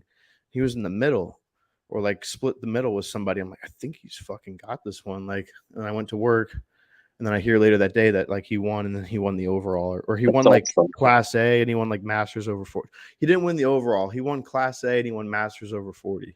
Okay. Yeah. So and no That's still awesome diuretic for a first time competitor. show. Yeah, dude. And then he got the bug and did 4 more shows. You know. And I was like, oh man, like, you know, we should really try to grow and make something happen. Go to nationals like later this year. Like it's only April. Like, you know, if you could fucking put in an off season, but he's like one of those guys that wants to stay lean year round. And like, Yeah. you know, he might even do okay in physique, but still, man, you got to put on the size, you got to put in the work in the off season. And, you know, A couple of things that are weird about diuretics, like you have people that are a week out and they're like, "Oh, I'll be peeled once I pull this water," yeah, and they're like, I don't think that's water, brother. Like you still got like 5 to 10 pounds of fat on you. yeah. And then those people that use diuretics end up looking worse Oh yeah, because if they think it's water and it's body fat, you're going to look horrible the next day. You have to get like Skeletor, bro. Like I got to the point on my prep where like closing the fucking car door was a chore. Yeah. Like just like pushing that fucking door, like, oh fuck, it didn't close. Fucking You get to the point where you're either in bed or on the couch and you have to pee, and you're You like, don't "Oh, want I to. can hold it. Like I'm not going to get up." Like, Yeah. Dude, like getting up, dude, I would lose like 5 or 6 pounds overnight. Like you get up, like the thing is when I'm on prep, like I go to bed, I'm like, oh man, like I'm still fucking, I don't look that good. Like I'm not ready. I'm not gonna be ready. yeah, And then you wake up fucking Skeletor in the morning. You're like, fuck, I can't wait to eat my first meal. I gotta still go do cardio. yeah. Your body's so efficient at that point at flushing water that you can go to bed like, and literally wake up 10 pounds lighter. Yeah. Sometimes I would pick up like a little bit of fluid in like my knees and my legs. And it would like kind of be, they'd feel like a little stiff and creaky going to bed. And I'd wake up and they'd be like completely drained of water. And then I'm taking my progress pictures, just like looking at my fucking face in the progress pictures, like, holy shit, dude, I have like a death face right now. That's how you're walking around feeling. The other thing I never understood about diuretics is how nonchalant people are ready to use them. But like compared to like we talked about earlier, insulin, people talk like insulin like it's the death People drug. are scared of growth hormone. Yeah, I but have somebody tell me I'm scared to take GH. I'm like, what the fuck are you scared of? They'll use 3 or 4 Lasik and no big deal. I'm just pulling water. Like, yeah, people have the wrong mindset on some of these drugs. Yeah, okay, guys, I mean, the thing with, like, the diuretics is, like, that's what people fucking die from, like, Yeah. I mean, people, I've heard of people taking I don't know anybody personally, but I've heard stories of people taking, like, 50 units of insulin and, like, you're probably if you can get some carbs in you, you could fix that, but, Yeah. like, at a certain point with the diuretics, like, you need to be at the hospital if they need to check, what you're deficient in because you're shedding minerals that are essential for life. If you take a Lasix, shedding I don't even want to give the answer because I'm not I 100% think it's sure. potassium, but I'm not sure. I think it's not potassium sparing. I believe that it just fucking pulls minerals and And I water out of think your it's a body, loop diuretic, right? It and I think continues to it continues. loop in So your system. they need to do so. I don't know what they do medically. Dave Palumbo has some, and like he knows a lot about that stuff. And Milos Sarcev and And then you Milos, have people mixing diuretics. yeah, we're taking like Aldactone. Well, I do know someone who like uses like Aldactone like a day or two before the show, and then they use a Lasix, and then they're able to peak people perfectly like that. But you have to understand the science of these things. The easiest one is Diazide. Yeah. The easiest one. If you're gonna get a diuretic, make sure it's hydrochlorothiazide, and they come with like other ones. It will come with like triamtine. Sometimes mine are Yeah. just diazide. It's just pure diazide. Yeah. Sometimes it will come with like losartan, which is like like telmisartan, which is like a blood pressure medication. Um, but yeah, dude, the diazide I think is the easiest one. If you start at a quarter and just see what you look like, I was going to say less is more, I would say, with you're going to try less them. is totally more. So if it's literally that like 1%. Not that it gets you like 1% better, but it's like use the least effective dose on that one 100%. Yeah. Because then after the show too, you can't just stop taking it. Like you have to take a little quarter the next day. Maybe an eighth, that night or later that afternoon, and maybe another eighth the next day. You just go 25 milligrams of diazide, or 50 milligrams of diazide. Good luck going to the fucking bathroom. About Yeah. 24 hours later, bro. And You're then gonna be on they'll that like have toilet. a gallon of water after the show. They'll binge at a buffet, Dude, and your they'll take. kidneys are gonna fucking hate you. Yeah. You're gonna blow up your fucking kidneys like that. I mean, yeah, but back to the GH and the insulin, like the thing with that is like I would say GH is one of the first compounds someone should take because not like take GH alone, but you don't need 500 mgs of test if you have 3 units of GH. You could take 250 tests, 300 tests, 3 units of GH, and you're going to get way better results and you're going to use less gear and you're not going to put as much stress on your system versus, 500 tests, 50 milligrams of D-ball. Like, Yeah. I I think would you could say probably put someone on a TRT dose with a little bit of GH, and that would be a really good first that'll be cycle. a life changer for a lot of people, dude. Yeah. You know, the insulin's a little bit more advanced, I would say, but it's like application based. Like if you need it, like if you're pushing carbs. Otherwise, like metformin, berberine, is I something would that's say if you're going to use insulin, you should have competed a few times and maybe be like, I've already won your class or something like that before you start to use insulin. Yeah, and I would also probably just the thing is you're not using the insulin. I don't like I understand the idea of giving your pancreas a break, right? But I don't believe in the idea of indefinitely giving your pancreas a break or like just using like a long acting. Maybe for older guys using like Lantus and stuff like that. Yeah. I've heard of actually I've heard of Boston Lloyd, rest in peace, like saying that he would have Lantus one day a week, like 20 units or 50 units. Okay. 50 or something like that, and that would be what he would do on like a lagging body part day. Okay. Which is something to look into, but That's an interesting. I never heard that theory. yeah, because it's 24 hours. I mean, it could make sense. Yeah. And then you're getting about 2 units per hour of Yeah. insulin at that Yeah. point, because you divide 50 by Which is nothing you're going to go 24 hours. hypo on. No, you're not going to go. You're probably not going to go hypo, especially if you're having like higher carbs that day. But I think the insulin is the best tool that you can use it for is I do like the idea of what Justin's protocol is using it on the high carb days to facilitate growth to get that IGF-1 spike, on that weaker body part that you're trying to bring up. And that's where you would use it. You wouldn't necessarily use it just like, for your first show. You would use it. You got some judges feedback. Okay, hey, we need your like I got some judges feedback. Okay, hey, look, we want to see more depth in your back, put on more size overall. But the back is something you should focus on, the chest or whatever, or hey, the legs. Throw it on, one or two or three of those days. Yeah. And then I like the idea of like find your dosage, like, match it with the diet, not match the diet to the insulin. And once you kind of hit that, like today I took 5 for meal 1. I checked blood sugar at meal 2. My post workout, I was at 98, so I took another 5, and then I took 4 because I checked my blood sugar I was at 91. So then I for my other meal, I took 4 for meal 5, and I was like, well, I'm a little bit lower, so it's like I don't necessarily need to take 5, but next week I might take 6 and just see what 6 does. How low does that drop me? Okay, what do I look like post training now for my meal 3? Oh shit, I'm 67, or I'm 70, or I'm at 81, or okay, like hang out at 5 or hang out at 4. Just play it that way. I also took my GH with my post workout today, so I did that experiment where I took the HGH at 4 a.m. and yeah, bro, it was just making me fucking tired. So I'm gonna split. I'm sure that disrupts your sleep, even though you're doing it. Well, it's weird because it's like I'll get up to pee at like 4 a.m. and it's like, oh, check the time. Oh, it's GH time too. Like, as well, But then I like get up and I'm like, okay, like I get up fine, but about like 2-3 hours later, then I'm like, damn, I'm fucking tired. Yeah.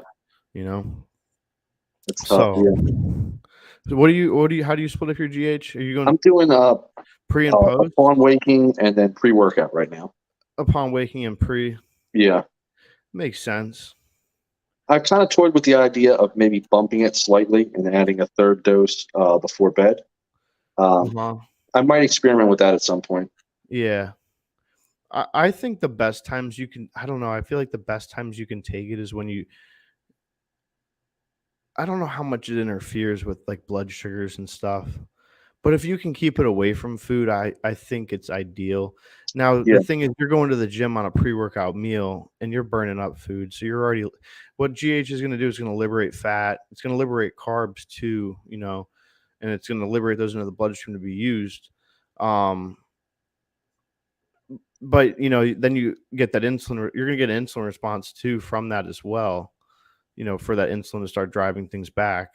Especially, I believe so. I don't know if like your body senses that there's GH in the body and let the carbs just be there and the fats just be there. They're not trying to shove them back in. I don't want to misquote him, but are you familiar with Scott Stevenson? Yeah. He's talked about taking GH and insulin together at certain time periods. That's what I hear. I mean, that's why like today I took my insulin post workout. Well, I took my GH and I took my insulin. And I like didn't really worry about it because I'm like, well, insulin's pushing things back into the muscle, GH is pulling things out. And then you get this like synergistic IGF-1 response. I think that's kind of the idea. I think that's the thing that he references. You're getting like 2 for 1 almost on that. Yeah.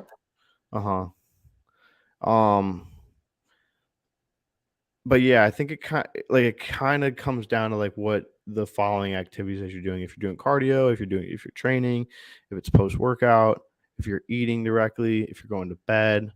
Yeah, that's a good point. I think in prep, GH pre-fasted cardio is awesome. Yeah, that's on lock 100%. What also helps so in prep before bed too, because if you can't sleep, very good, that's a good point. It helps me sleep, dude. Like you take like if you got even just 2 units, if you're taking 6 a day or 8 a day, like just save 2 before bed. I mean, and then in prep too, you're beating the shit out of your body, so you could probably use a little recovery boost. Yeah, it won't hurt. And like on nights that I couldn't sleep, if I took my GH before bed, or I'd save my GH to take it before bed, I would sleep pretty good. That's a really good point. Yeah, man, give that a try, and then you're gonna have to update us when you do peak with Justin.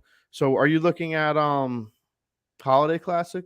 Yeah, so I'm either looking likely the Holiday Classic, which is the last show of the year, which would be December the first 16th. qualifier for 2024. Right. So the I might main think goal is about doing that. you should, dude. Especially like right after nationals, it'll be what, like maybe 1 week after nationals. Yeah, I So you mean can that. just roll right in. Yeah, I mean that depends like how nationals goes. Like, if I I don't want to say like, oh, I want to go crack the top 10 at nationals. Like, I want to go win a fucking pro card at nationals. But in the reality, the NPC Nationals is the most competitive amateur show on the planet. Yeah, It's the toughest fucking show, right? I would say the USA's and nationals are probably the two toughest. Because the USA's is the first one. Yeah, the good thing about nationals is top 2 in each class get a pro card, whereas What about USA's? Is it just USA's and North Americans, just the class winner gets a pro card. the class winner? Yeah, so nationals first and second. So I mean, my options are this: like, I either because I'm qualified till USA's, so that's like May Okay. 18th next year. I mean, I'm good till May 27th. So like, I could, that's 49 weeks. Like, I could just push my off season, almost a year, which is it would be a really good off season. Or I can cut it in half, but it's not even really half at that point, because then I'm taking in, I'd probably take about 14, 15 weeks for prep, and I still need another 4 weeks to I wouldn't really get a blast in before that. I would kind of just be rolling into prep. I would get a clean out period. I would get like a 4-week cruise, get blood work, check where everything's at. I guess what I'll do is make that decision once it's at the end of that 4 weeks. Once I see what my blood work looks like, and how much size I've actually put on, then I kind of will make that call. So by like 15 weeks out, I'll know like, okay, we're doing nationals. Okay, we're gonna do Holiday Classic. Okay, no, let's push into the off season now. Yeah, We got 35 weeks out. from USA's. Well, so that would be about, I would say that'd be about 35 weeks out, 40, 38 weeks out at that point. And my last prep, I prepped about 30 weeks. Now that was the growing phase, and then at 18 weeks out, we started pulling down. Yeah. So, but we picked the show 30, 34 weeks out, and I had already had some off season time before that, prior to that, probably like a good 10 weeks of off season. But we have a new training plan. We're coming off a show, so we can see like what can happen in terms of growth. Yeah, you got a lot of time to think about it too. Also push the GH like double for what it is now. Yeah, why not? Yeah, was it Jay Cutler that said use as much as you can afford? Yeah, that's what people say, I guess. Yeah. Have you seen that dude Chase Irons? You know who that is? Yeah. He's pushing like 18 IUs of GH, bro. He's on like 3 grams a gear. Yeah, no, I'm not saying that to like knock the guy, but dude, he's fucking blown up. Like, he's fucking blown the fuck up. He's on Paul's podcast, right? Yeah, he'll come on Paul's podcast every once in a while. Yeah, Roman was on there, and he was like, I like Roman, dude. I just listened to him the other day. Yeah, Roman's awesome. I don't know if you've checked out a Thinking Man's podcast with Joe Perch and Tommy Styles. Yeah. I just listened to yesterday. They had Justin Compton on. I haven't listened to that one yet. Haven't you worked? It's really good. Did you work? You worked with Justin, right? No, I've just always been a fan of Justin. You worked Compton. with Andrew Barry. That's Andrew Barry. Yeah. But yeah, no, I like them, man. They're good. But yeah, dude.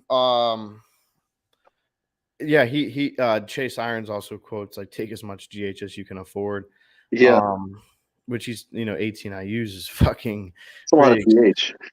Yeah, dude, that's like, if I were to calculate that out for what I pay for GH, that's, I mean, and he's doing like, I think he's doing mostly farmer grade too. So it's got to be like 20, 30K a year. If that's a pen, that's one pen every 2 days.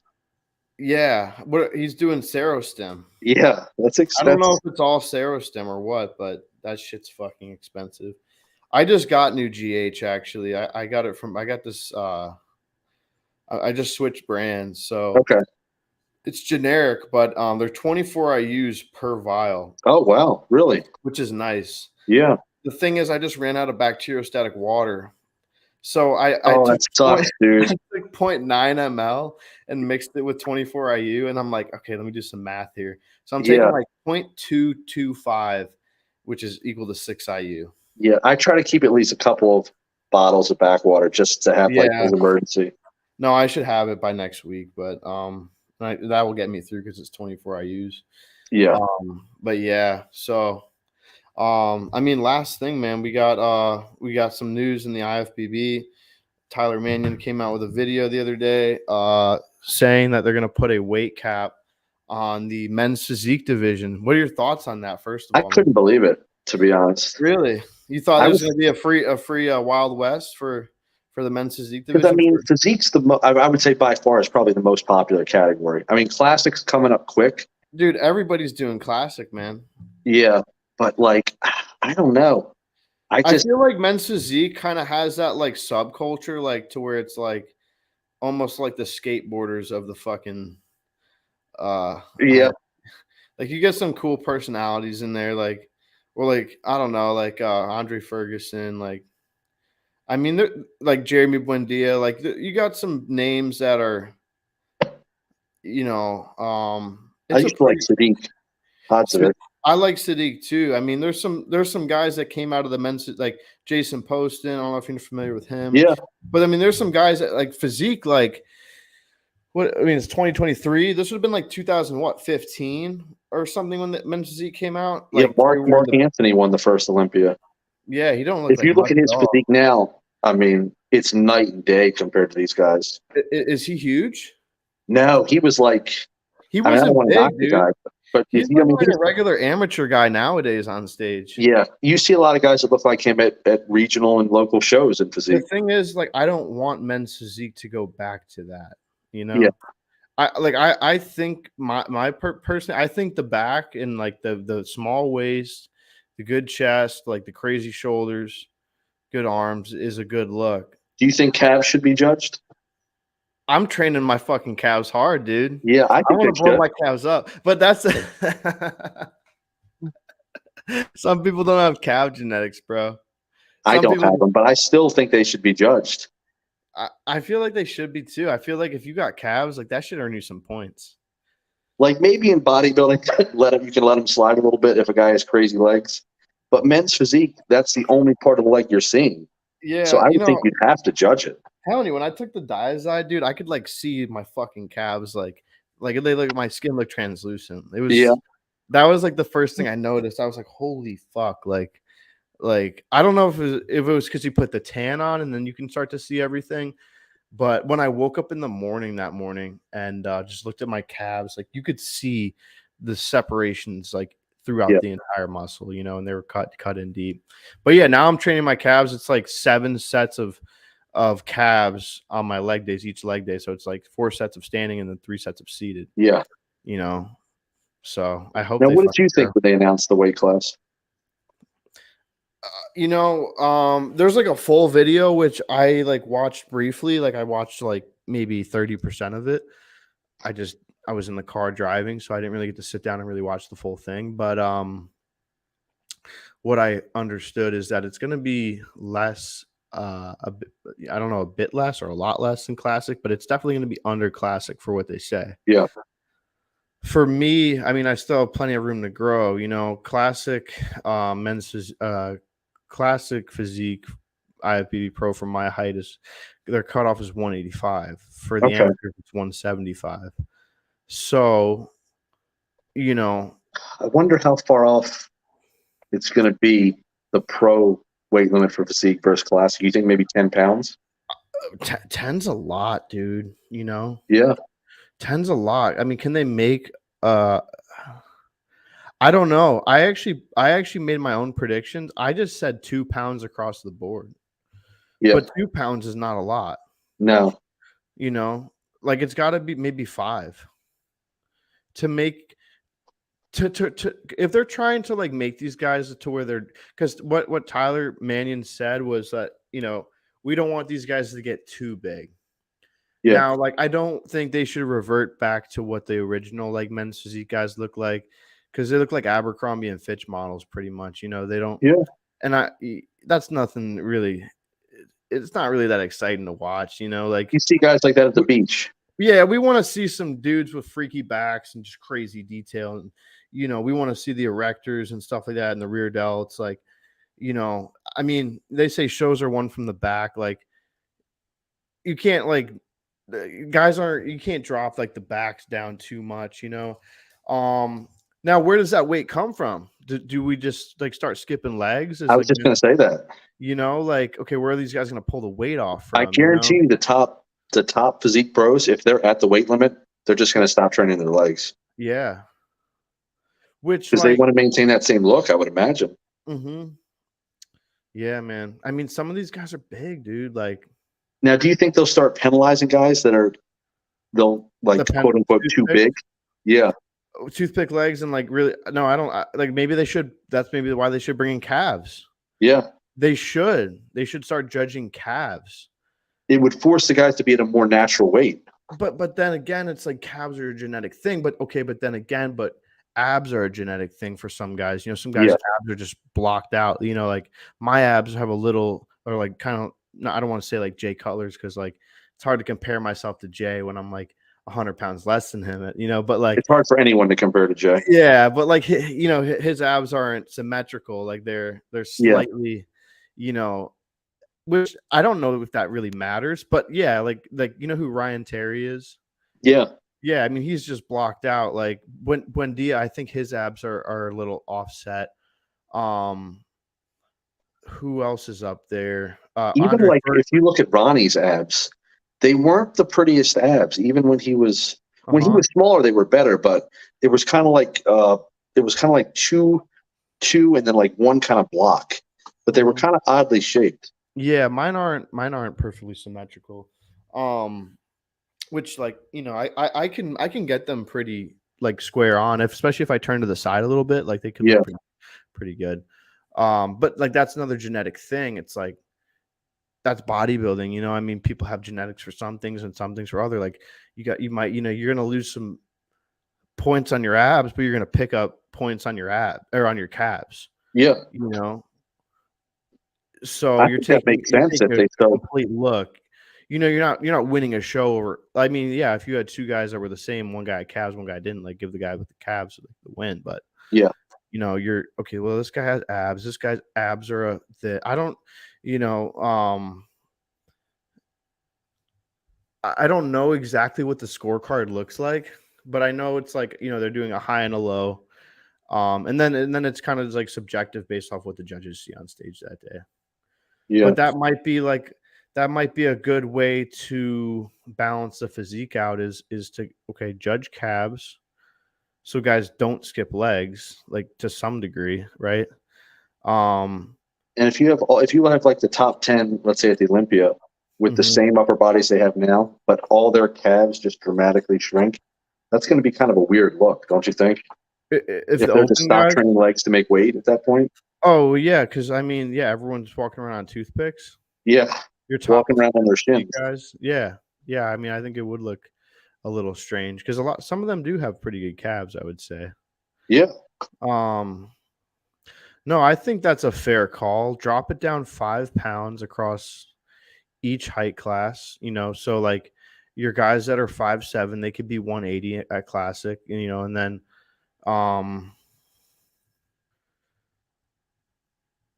how tall are you, Jimmy? 5'7", I would say. Yeah, so that's my height. So for classic, here is the weight limit. So up to including 5'4", which is pretty fucking short. There's not too many bodybuilders that are 5'4". There are bodybuilders like, in 212. I don't know how many men's physique guys are 5'4", though. 160, 5'4" to 5'5", 165. This is classic. This is pro numbers? This is for pros. Okay. No, this is NPC. No, this is Okay. NPC. Where is the IFBB?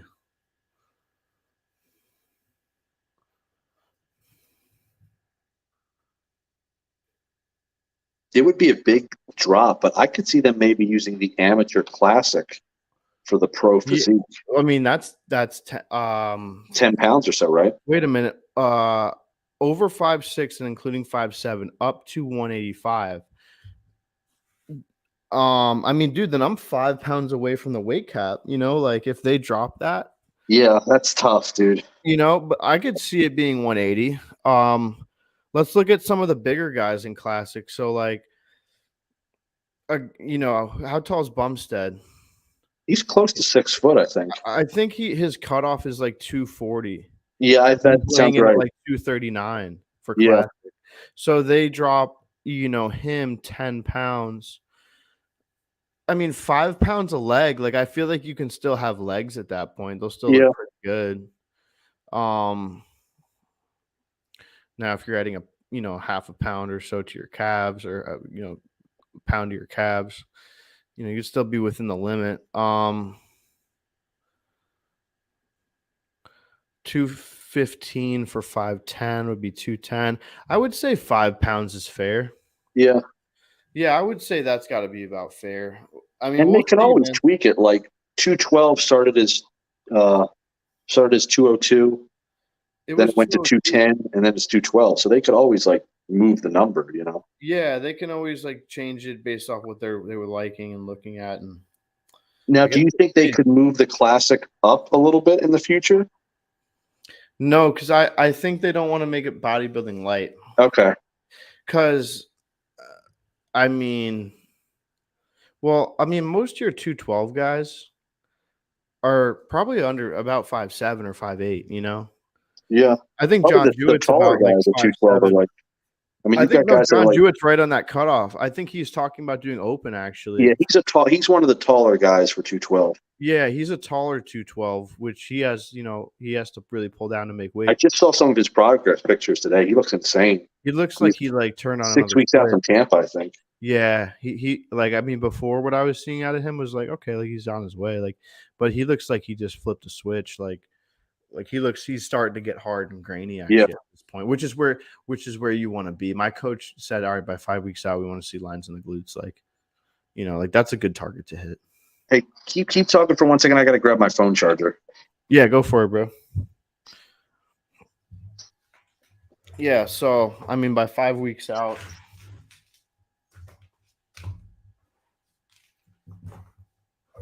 we made the call. Well, coach said we got to see glutes by then, and by 5 weeks out, we had some lines in the glutes, and that shit was a bit of a struggle. So yeah, I mean, what do you got on Monday, bro? Monday is push, chest, shoulders, and triceps. How about you? Same thing, man. Who's doing your plan? Do you do your own training? Yeah, so I kind of base it on some of Justin's stuff, but I've kind of tweaked some things here and there. Yeah, and then I mean, you touched on earlier, like changing a movement if you didn't progress that week. Yeah, so lately I've been giving it like 2 tries. So let's say I hit 10 weeks today, or 10 reps today. If I hit 10 again next week, I'll give it 1 more try to beat it. If I repeat it again or I drop down, then I'll switch the movement out. Okay, let's say do you ever incline Smith? Yeah, I really like incline Smith. Okay, so you might switch incline dumbbell. Yeah, I would keep the angle, but just switch, incline dumbbell, incline hammer. I might even vary the incline. So let's say I'm doing like a 45-degree Smith. I might either raise the incline or drop it, but keep the Smith movement the same. Yeah. I mean, it depends on what you're targeting. I mean, if you're really trying to grow that upper chest, like I think over 40, also like what I do like about the Smith machine and what I felt like helped me when I was like early on is I would go pretty wide grip on it. Okay. And I would like I'm coming all the way down and trying to expand like you know how like Arnold will talk about like coming down to the floor with the fucking Yeah. dumbbell and then coming back up, like really trying to expand the chest. Like I I I mean, I don't know how much shoulder involvement like actually gets involved in that, and like I don't know the science of if you were to put it on like a reader and it says this, like I don't fucking know. This is mostly bro science, guys. Viewer discretion is advised for that. Bro discretion is advised. What kind of range of motion do you use on your flies? Do you go like as far back as you comfortably can, or I do you try try to and push it a stretch. little bit? I try to Yeah. stretch. I mean, yeah, as much as I can, I want to feel like those end ranges, I want to feel uh, I mean, like I'll get into some of the nerdy stuff, like with the training. Some of it's so fucking nerdy that it's just like, bro, you're sucking the fun out of the fucking Yeah. workout at this point, like, but I'll some of the like that's the thing, man. I try not to go too extreme in one direction. Like I'm not too bro, not too like science. Like trying to meet it right in the middle and call it bro science. And Yeah. I think there's merit to both ends of the spectrum. I think there's things that are just not quantifiable or we don't know everything yet. Scientific fact, I believe, is uh just accepted as like as a standard for what we know now, with the current information, and things can change over time, new information come about, and so I like to stay open-minded. um It seems like in general, the sport of bodybuilding is usually ahead of the science too, and then yeah, later on, the science kind of proves a lot of things. and the reality is like bodybuilding is there's no fucking rules, dude. I you love know that saying. I yeah. love that. Yeah, I love that too, man. It's like there's no fucking rules. You can do whatever the fuck you want to do. You can train however the hell you want. It should be a journey, and that should be what's exciting about it. Like, you know, experiment, try the high volume stuff, try the high intensity, mix it around, do both, you know, um like I mean some people will say like well T-bar rows and bent over rows are, you know, they're not going to do as much for you as something like a chest supported row and stuff like that. And, you know, Or you hear I people say if you're doing a T-bar row, you shouldn't do a barbell row, or it's like the same movement. I don't agree with any of that. yeah, I think like it's overthinking to the point where like you should train and if a movement feels good and you like the movement, like I think that because dude, we're trying to feel muscles. Like, I think there is some feel component to it, and there's the science of actually a muscle actually firing. And I think you got to meet it somewhere in the middle. And if it's something you enjoy doing, and it's something you're going to do over the long haul, you're going to do it over a 10-year period. Like, you're going to Yeah. get more growth out of that than you would on a chest supported row because you like it more and you're doing it more and you're sticking to it and you want to progress it. And like, you know, and If you hate your that's training, subjective. if you hate your training, even if it's the most optimal training in the world, Uh if you huh. hate it, you're not going to progress. Yeah. You know, Yeah, I think you gotta get inside that muscle and really feel it. So, no, I do like to go to the end ranges, and then, like, I mean, you've seen how, like, Arnold does, like, T-bar rows. He's, like, stretching the fuck out of his yeah, lats and then pulling it in, like fully bent over. yeah, and then, I mean, his back was fucking huge. It looks like a bat. Like, uh, if you watch some of those old training videos, like, they completely ignored the negatives and stuff. Oh Like, yeah, we've gotten better since then, but, like, he'll do, like, the lat pull down, like, go all the way up. Like, I do believe in stretching the scapula and, like, stretching out the traps and, all those back muscles and then pulling it in is, you know I also believe, I guess, also in the high intensity stuff because, like, I felt like my back has grown when I've done, like, super heavy pull downs or, like, super heavy rows, but I've also felt like the amount of pump I get like, I think there is some science like, the pump does build muscle. I oh, think that 100%. I agree and with that. I think that the heavy weights build muscle. I think it's somewhere in the middle. So, like, my, like, conclusion, I mean, on a few of these things, let's recap real quick. So, conclusion on the high volume training, I think it's somewhere right in the middle. I think a good mix of high volume and high intensity is is a good recipe. I think you're covering both ends of the spectrum, and if you're trying to be a complete bodybuilder or physique athlete, you got to one experiment, find what works for you, Yeah, I and think you should have both variables in enjoy your it. program to kind of play with. Yeah. Mm. Mhm. And then if you're probably doing more high volume, probably going to need more carbohydrates. And you got to really, if you're training very high frequency, you're going to have to subsidize that with possibly insulin, possibly growth hormone, lots of good nights of rest, good sleep, good naps, and stuff like that. Regardless, you're gonna need. Dude, I felt like I grow like a weed when I'm fucking like getting a really good nap in throughout the day, or I try to nap every day. Pounding the food. I take like a nap or two in a day. Like when I have my lunch every day at work, I'll nap on my lunch hour. There you go. So I mean, yeah. What's your wrap up on the high volume and high intensity training? Yeah, because I think you can, like you said, I think you can progress at both. I would say based on your diet, you might lean one way or another. Based on your age, like if you're an older guy, you might lean more towards high volume. If you're injured, you might lean more towards high volume. If you're just starting out, you might lean more towards high intensity, like you're saying. You can't shape muscle that's not there. Right. So you might have to build a base with the higher intensity stuff. But like you said, a well thought out program would have both in it to a certain extent. Certain periods of high intensity, or certain periods where you're pushing intensity, certain periods where you're pushing volume. Yeah, just periodization. And then off-season focus points like jumping up a weight class. So, that's the time to experiment, I think. I think that's the time to, I mean, prep is very regimented. You're probably going to be sticking to, you're going to stick to the same regimen. You're not really doing too much experimenting in prep because you're trying to ride a consistent look, and your training can't be changing every single week because one, you don't have the recovery capacity for it. So you gotta lock that in by then. But the off season is now that time to, experiment with both maybe the high volume or experiment with the high intensity when you have the recovery capacity to do so. And then like jumping up a weight class, like where are you at right now in terms of how much weight you've put on post show? Because you were what, I'm 50 pounds heavier than I was morning of the show. So I put on 50 pounds. I'm 237 right now.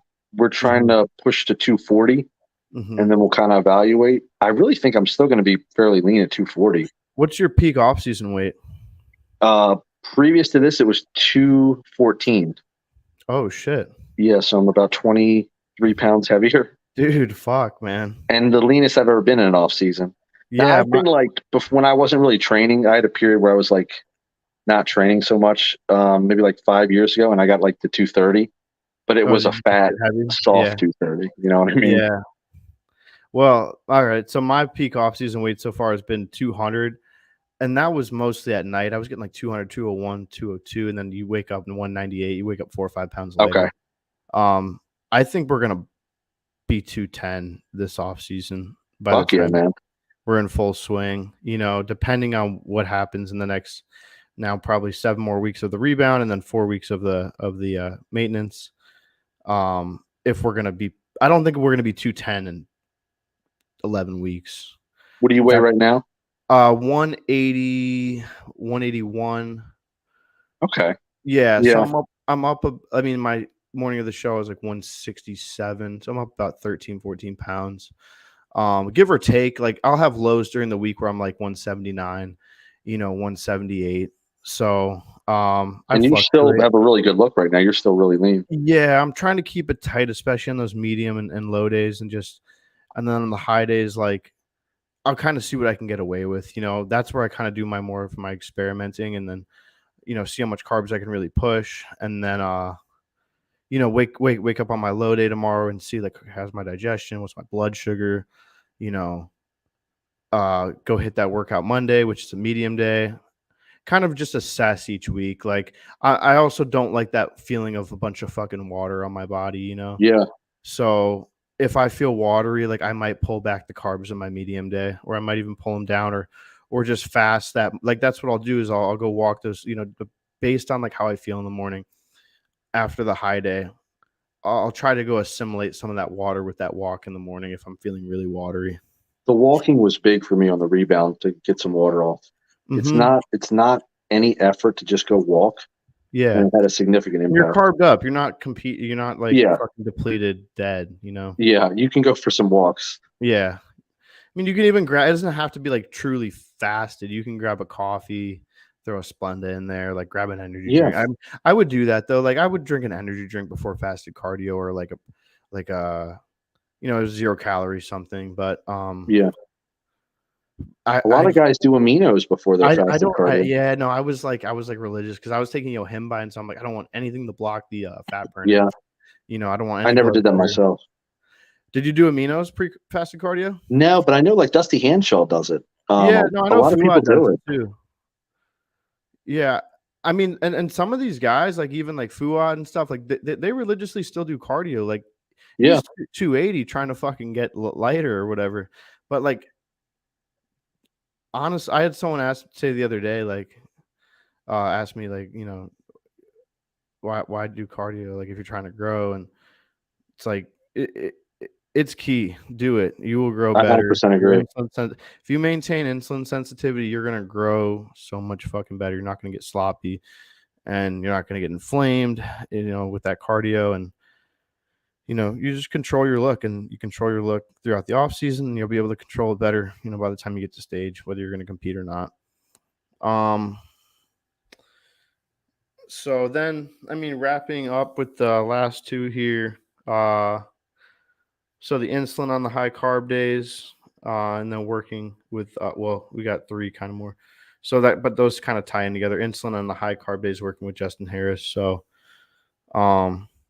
what's your final thoughts on that? Yeah, for the high days, I think in any program, whether it's a prep or off season, I feel like high days are extremely beneficial. Yeah. Once you get to a certain point where your carbs are at a certain level, or you're at a certain level of development, I really think throwing insulin in there is really beneficial. And I would suggest maybe doing like a consult with a coach, or like go look up Paul Barnett's channel and look up the insulin videos. Like do your research before you throw it in. But I do think it is extremely beneficial. And as far as like working with Justin, like it's literally been the best decision I've ever made. I wish I would have done it like years ago. Like we'll probably touch on this on like a future show, like picking a coach. Yeah. But like years ago, I didn't think I was like at the level to have him coach me. It's kind of fucked up. But like I was like, oh, I'm not ready. I gotta, I want to get to this point, and then I'm gonna have him coach me. And I just wondered, like, if I would have like reached out to him like 2 or 3 years ago when I first thought about it, like where I would be. But I'm sure, like now that I'm working with him, I literally feel like there's no coach that I'll work with again, like other than him. Like I'll work with him, and as long as he'll coach. Does he send you a training plan at all? He does initially, but then it's kind of up to you to a certain degree. Like you can ask him about training, and he gives you kind of a layout of what he believes, but then it's kind of you to kind of tweak and kind of find your niche. But nutrition is really like his specialty for the most part. But I can ask him training questions all day long too. Yeah. Does he ever like pick your physique apart and like, okay, like I want to see, we want to see more adductors here. Like be sure you're hitting these, at least this much, or be sure you're progressing that, or hey, the arms got to come up a bit. Make one of your high carb days on an arm day, or like, hey, like, let's get your shoulders and chest to come up more. Like he'll give me feedback like with every check-in pictures. Yeah. Like this is looking good, And then when I first got with him, he was like, this is what we need to do with your physique. And we've been on the same page with literally with everything, not almost everything, but like. Yeah. And then off season is like, there's a little bit more autonomy with off season. Like, I got to the point where I was checking with my coach every single day leading up to the shows, and then multiple times a day on like, a couple days out. But off season, like once a week check-in is usually. That's what we're doing now. What do you guys do? Saturday usually, or Thursdays? Thursday. Yeah. He's probably got a pretty big client list, so he's probably doing check-ins Thursday, Friday, possibly even Wednesday for some people. Maybe probably Saturday for competitors. His response time is still fucking awesome though. That's good. Like, and I can text him too. Like I don't have to wait till check-ins like for emails. I can text him like if I have a question about something, I can just text him and he'll get right back to me. That's good. Yeah. Yeah, usually within 24 hours, like you should have 24 to 48 if it's kind of a weekend. But Yeah, I've heard of coaches waiting like days and like weeks if it's to like two, respond. I mean, I get emails and stuff from my clients. Like, I don't always read it right there because I might be doing something.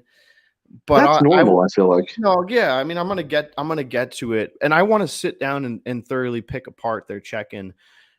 Like, I've got a girl right now she's 8 weeks out, Tampa Pro, and she's doing her second show in wellness, NPC.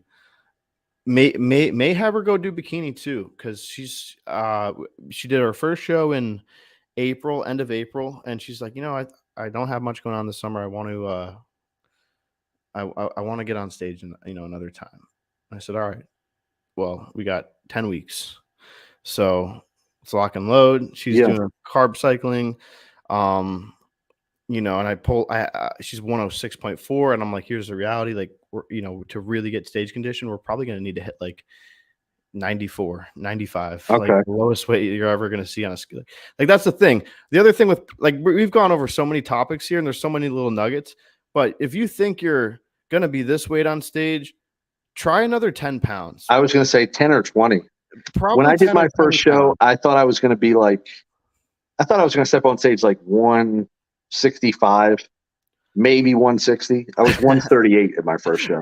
Yeah, dude, I thought I was probably going to be the same. If I was stepped on stage like 156 or 155 or something like that, like, and that was fully depleted and like, I don't know, but we were holding like 157 probably for like the last week or two before the show. But okay, if it is your first show too, get fucking peeled.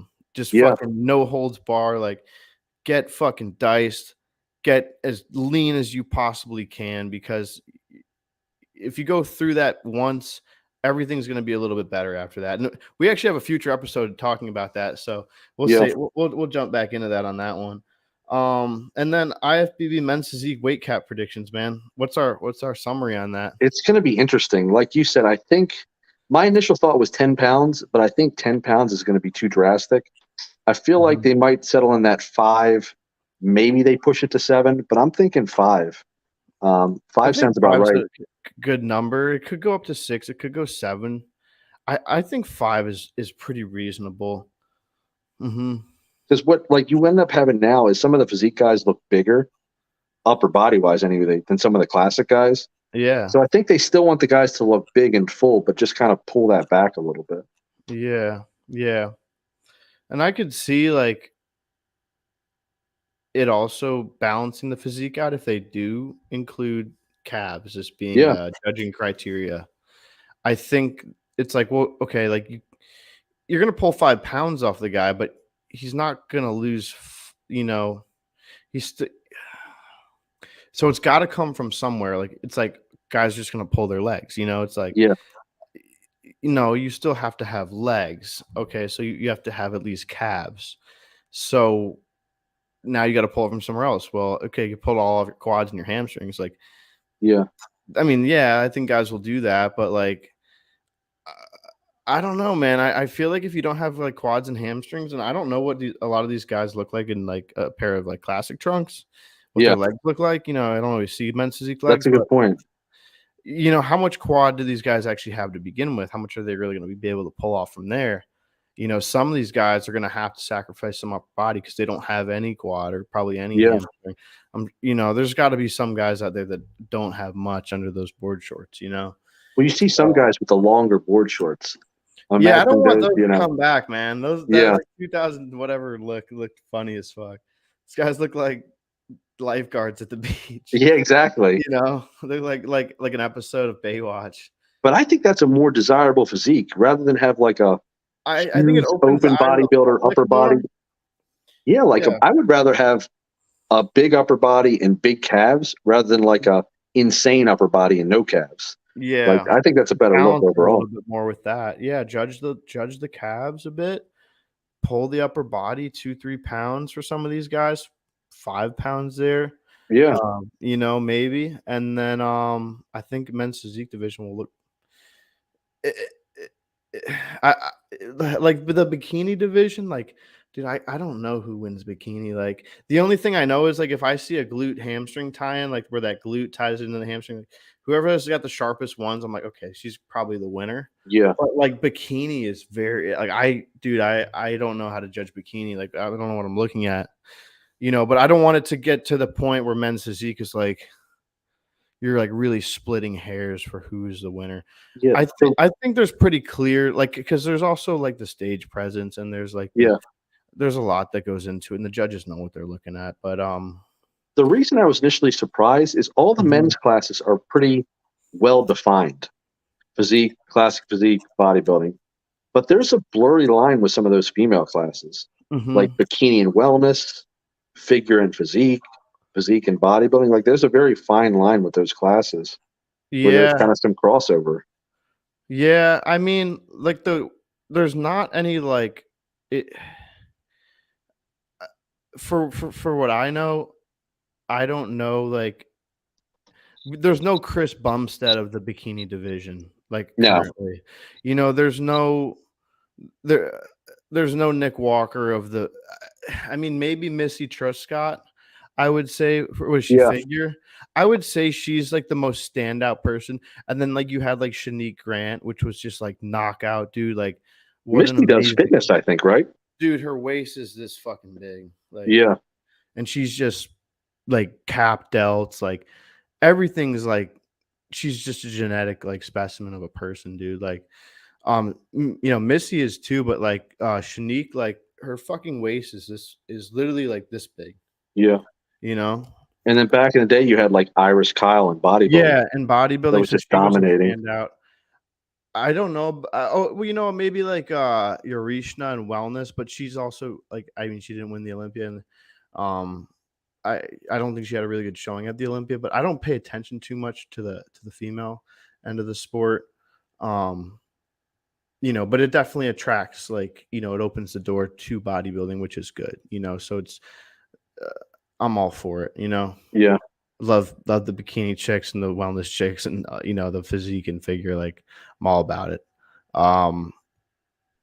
But yeah, I don't know anybody who's like the standout, person really. Like, we don't have a C-bum of bikini. Yeah, back in the day, do you remember the girl that Steve Kukla was married to? She was dominating for a while. I forget her name. He remarried? Yeah. I didn't know that. But she was dominating for a while. And then I think you had like Aaron Banks back in the day that was really kind of prominent. Aaron Stern? Aaron Stern, excuse me, yeah. Yeah. Yeah. She's still around, I think, competing. Is she really? Yeah, I think she's in bikini. Yeah. I think. I don't know if she's still competing or if she's retired now, but no, she was a top name for a while. I think we'll probably see another wave of that at the Olympia this year. Yeah. Well, dude, yeah, I mean, that IFBB men's physique weight cap will be coming after that Olympia this year. So pretty much the gold standard is where that's what they're looking for, is at the Olympia. Whoever wins the Olympia this year for men's physique is what they're looking for. I was going to say, I wonder if they'll make like a statement and choose maybe a smaller guy. Yeah, they might. Going into the 2024 season, we're going to know, like, this is what the the gold standard is what to look like. That's interesting. I didn't really think about that. Like, who they're picking is going to dictate the movement of the class. I want them to fucking reveal the numbers now. Yeah. But no, it's okay. We could wait. We got November? So yeah. July, August, September, October, November. So 5 months, we'll know. And do you think it's just a matter of time before the amateur level they're throwing in there too? Yeah. I mean, I think they got to experiment with it for a year in the pros. Yeah. To